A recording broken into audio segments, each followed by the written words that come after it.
Adult learning and education is an important part of lifelong learning, which is nowadays widely recognized as the framework for education systems. Adult learning and education equips people with the knowledge, skills, competencies, and values to exercise and advance their rights and take control of their destinies. Adult learning and education is also an imperative for the achievement of equity and inclusion, for alleviating poverty, and for building tolerant, sustainable, and knowledge-based societies. As the leading professional organization in the field of adult education and development cooperation, DVV International, the Institute for International Cooperation of the German Adult Education Association, has committed itself to supporting lifelong learning for 50 years. DVV International provides worldwide support for the establishment and development of sustainable structures for youth and adult education. We fight poverty through education and support development. As a globally acting professional organization for adult education, we build a sustainable system for further education, along with citizens, educational organizations, and governments. Together with the people in our partner countries, we establish places for lifelong learning. If adult learning and education is to reach its full potential, it needs to be supported by people who have appropriate professional competencies. The professionalization of adult education is therefore perceived as a key challenge around the world, both at the individual country level and in the global context. In reply to this challenge, the curriculum globALE was developed jointly by DVV International and the German Institute for Adult Education, DIE, as a cross-cultural core curriculum for the training of adult educators worldwide. In 5 modules, the curriculum globALE describes the relevant skills needed to successfully plan, organize, and evaluate adult education formats and provides guidance on their practical implementation. Implementing the curriculum globALE in a global context basically means setting up training programs and learning resources which ensure that the competencies defined in the curriculum are acquired by the trainees. This video was produced as part of a sequence of videos encompassing all 5 core modules of the curriculum globALE, meant to complement the existing learning resources in support of its application. The video material on each module is split into several shorter sequences, constituting a total of 120 minutes per module. They present lectures on a selection of topics from each of the modules. They are not meant as fully complete e-learning courses, but rather as supportive material for training or as a self-learning resource. They can be watched in various orders depending on the needs and interests of the viewer, and they can also be used in group settings. Enjoy watching.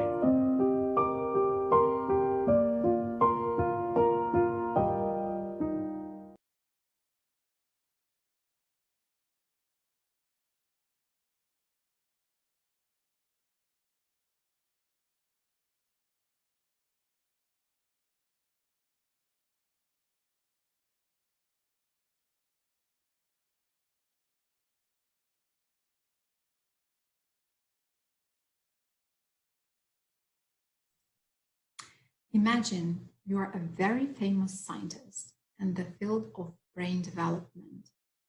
And recently, you have made a very important discovery about the connection between brain and learning. You are invited to give a speech in front of the best possible audience in the world, adult educators who are ready to travel miles away from their home just to hear you live. You will give your speech in the Albert Hall in London, which is considered to be one of the most prestigious places in the world for such events. The time of your speech approaches, and here you are, standing on the stage, facing the audience, with their notebooks open and their pens ready to catch your ideas. And you really have a lot of things to say, and they are ready to listen. And 15 minutes after you start the presentation, you noticed that people from front rows open their mobile phones and start to search something there. You feel tension. Next 15 minutes, you start to hear some buzz coming from the audience. Next 15 minutes, you even noticed how several people stood up and left the hall. And you start to panic. What's going on? What's wrong? You have only valuable information, and they are the ideal audience in the world. Are you such a bad speaker? Of course, you are not a bad speaker. What could really work wrong is a way you have chosen to deliver information to your audience. Maybe the speed of your speech was too high for part of the audience to follow your scientific logic. Or you used very difficult terminology, or you have chosen not the right way to present your ideas to this public. Or maybe you were too much concentrated on what you want to say to them. And maybe you a little bit forgot about why this audience came to listen to you. If to transfer this situation to the ordinary adult learning classroom, then the summary would sound approximately like that. You may have ideal components, the best speakers, the best experts of the world with a huge knowledge in the topic. You can have the best adult learners, which only can possible to find, engaged, ready to listen, so motivated, and you can gather all those people in the best possible place. But if you choose the wrong way of delivering your information to this audience, all these ideal components will lose their power. So what is that plays the role of this component that makes all the other ideal components work? It is methods. From Greek language, method is a way of moving to the truth or a way to the expected result. In this module, we will define method as a way of interaction between adult educator and adult learners aimed at achieving a certain learning goal. One of the problems of modern didactic is the problem of classification of teaching methods. First of all, there are many classifications, and educators sometimes are confused which one to use. The second thing, there is no separate classification for adult education methods, but there are peculiarities of application of certain categories of methods to the adult audience. So most of the classification are universal from the point of view of age. That's why in this video, we will learn with you two maybe most widespread classifications of methods, but we will talk about them generally. And in the following videos, when we learn deeper into each category of method, we will talk more about how to apply them to the adult audience. So the first way to classify methods is by the source of knowledge. And according to this, there are three main categories of methods. The first one, verbal methods.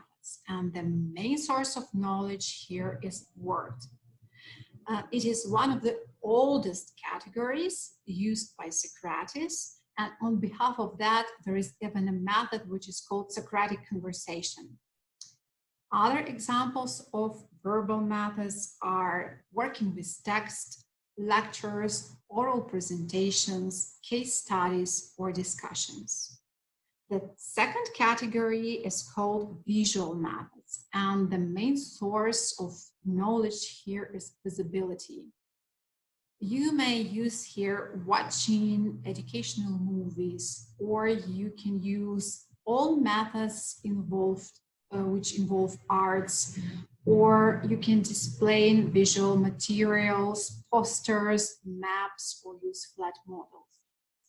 And the third category, which is called practical methods, have as a main source of knowledge something like doing practical stuff.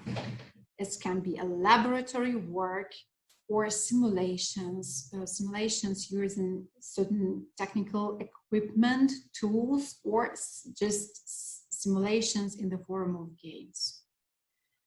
This classification is very popular among those adult educators who rely on the VARC model of learning styles. VARC model supposes that there are four main channels of perceiving information. For V, it is visual through our eyes. For A, it is auditory or oral, through our ears. Then reading or writing, and kinesthetic channel through touching. And these educators, when they design their educational program, they try to be sure that they use at least one method for each channel of communication. Second interesting classification, and the second way to classify a method, is according to the stage of educational process. What does it mean? It means when you just start the educational program, you introduce yourself and you would like to know who is your audience. So there are methods of opening your educational program, methods of introducing each other. The next thing you have to do is to create the good atmosphere suitable for learning. And there is a category of methods for creation the atmosphere. Then you also have to learn why these people generally came to you, and what do they want to learn, what do they want to get as a result of education. So there are a group of methods to learn expectations of your adult learners. Then there is a group of methods which you use to introduce the topic, and the group of methods for digging deeper, working with the topic on a deeper level. Then if your training is very long and some of your participants are really tired and you see they can't listen to you anymore, so there is a group method to energize them. Or if the discussion is so emotional, then you need to know some methods from the group of relaxing methods, how to relax your audience. And finally, there is a category of methods which is called closing methods. And it includes methods of reflection, methods of giving a feedback, and methods of assessing the results of the training. And now we will talk about all these categories a little bit more in detail. You know from the group development theory that when people come together in the room and they don't know each other, disregarding the age, they feel very similar things: alertness, tension, and desire to keep their comfort zone safe. I very often notice how adult learners coming first time to educational course desperately are trying to keep their personal belongings in their hands, sitting in the chair, even if they have plenty of space where they can leave their belongings. Why? Because this bags and other things psychologically play a role of the barrier between them and the rest of the group. And for me, as for adult educator, it is a sign that from this moment I need to use many methods from the category of warm-ups, energizers, and getting to know each other, which specially are created for such situations. It is considered that we don't fear those people whose story we know. We start to consider them a part of our circle. That's why it is very important to use methods from the category of getting to know each other. There are plenty of methods like that. For example, you can offer association cards, and you can ask each member of the group to pick out one card which represents best their personality, display it to the group, and explain why they pick out particularly this card. Or you can offer the paired interview, and then the participants have to present not themselves, but their partner. And for adult learners, sometimes it works really much better than self-presentation, when you present not yourself, but somebody from the group. Even if your group know each other, but for example, you had a large break between educational modules, and then after 1 month or 2 months, they come together again. There is a category of getting to know each other methods for such situations. You can ask each of the group member to write very shortly, describe the event that happened to them during this break. And nobody should know about that event. Keep this event anonymous and mix up the cards. And afterwards, ask each member of the group to pick one card randomly, read the event, and try to guess whose event is that. Another very important group of methods is learning expectations. This group of methods is important both for you as for educator, because you will learn what is really important for your learners and what to emphasize during the educational process.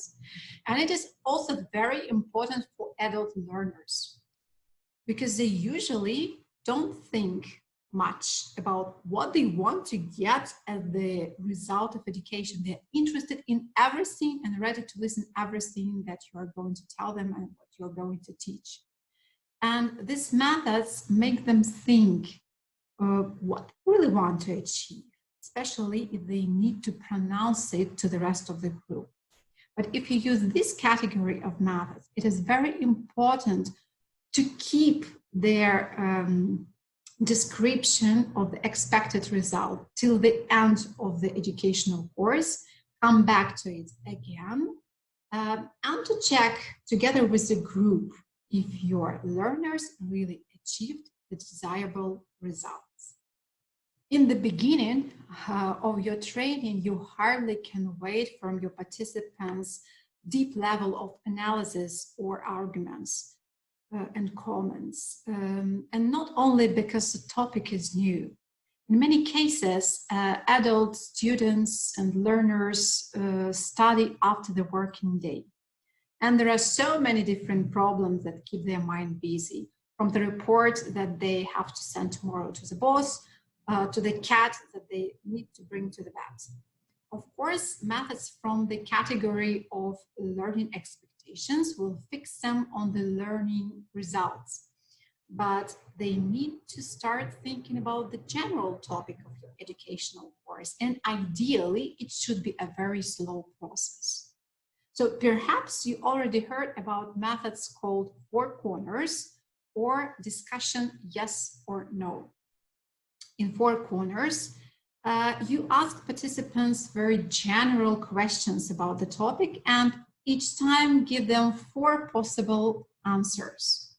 For example, when I lead the training course on game design, I ask my participants, what game type is the most effective one if we need to change the behavior pattern of our participants, and give them 4 possible answers: interactive games, simulation games, role-playing games, or live-action role-playing games.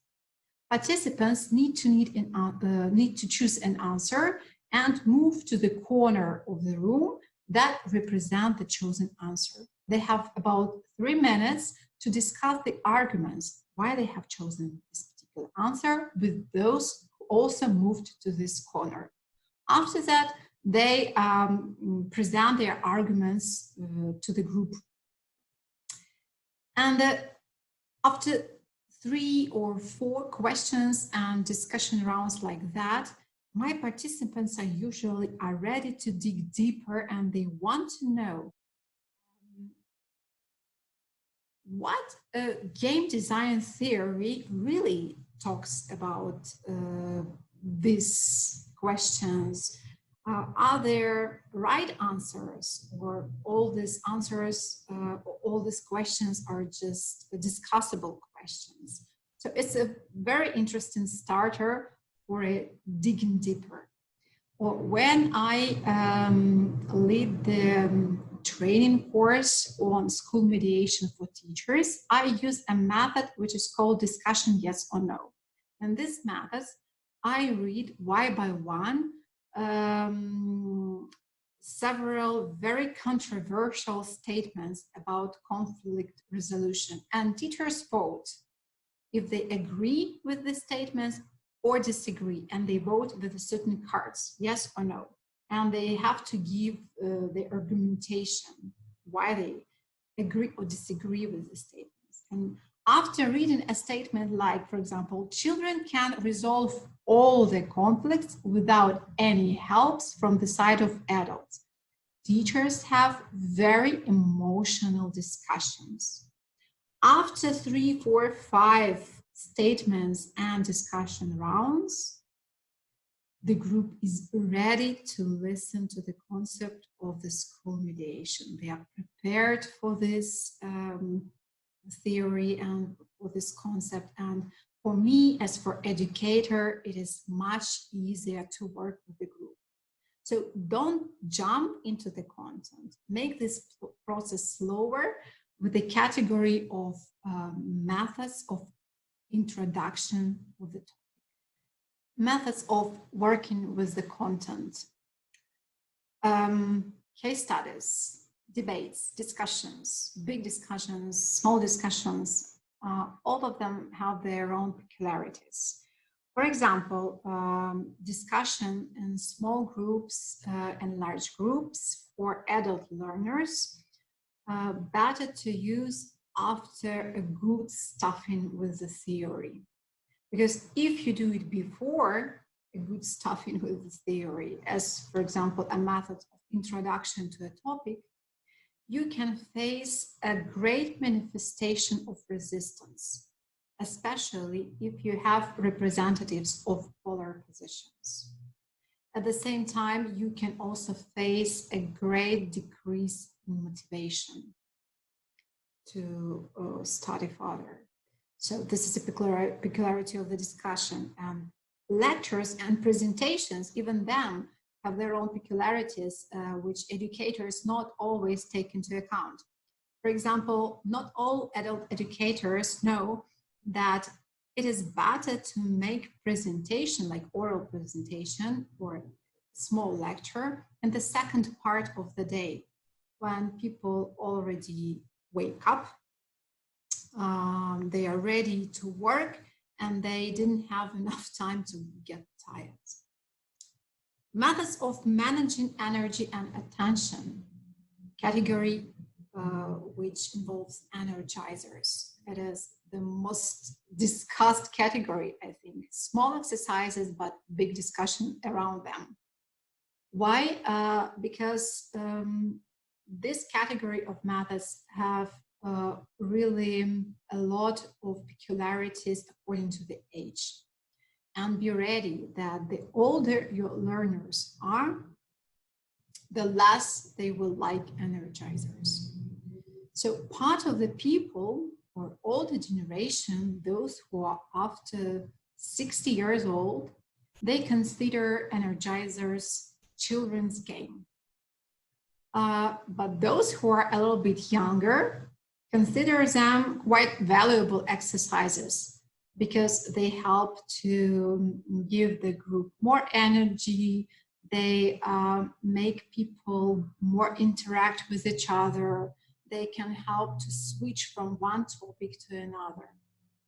So be careful about the age, and also be careful about the culture, because many energizers involve physical contact. And as you know, different cultures have different views on general possibility of physical contact between people who are not close relatives, and different attitudes to this part of our social life. So one of the important rules for energizers: don't make them mandatory for all the participants. If somebody doesn't want to participate, okay, make them sit and just watch when other people are playing. Along with energizers, there are also a number of techniques which serve as relaxation techniques and relaxation methods. If you had a very emotional part of the day or very emotional discussion, they will help to calm your participants down. And clothing methods. Clothing methods we will learn in more details in one of the following videos.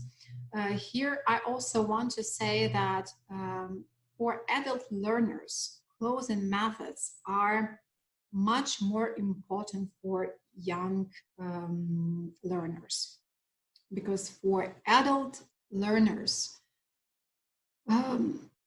a good closing of educational process plays the part of psychological shaking hands and psychological saying goodbye. And it is better than you use a variety of different closing methods in one event. The personal or individual reflection, you can use paired reflection or reflection in trio, or large discussion when you propose the open sentence for the full group, like my main learning insight was, and each participant have to finish your sentence. And you can use also face-to-face closing methods, or even free online services like Slido or Mentimeter. But we will learn them in more details a little bit later. One important thing I would like to say at the end of this lecture is that you can make, as an adult educator, really a great design of educational program if you use all the categories of methods, and if you use them in the right time and in the right place. How to do it professionally, we will learn with you in the following videos.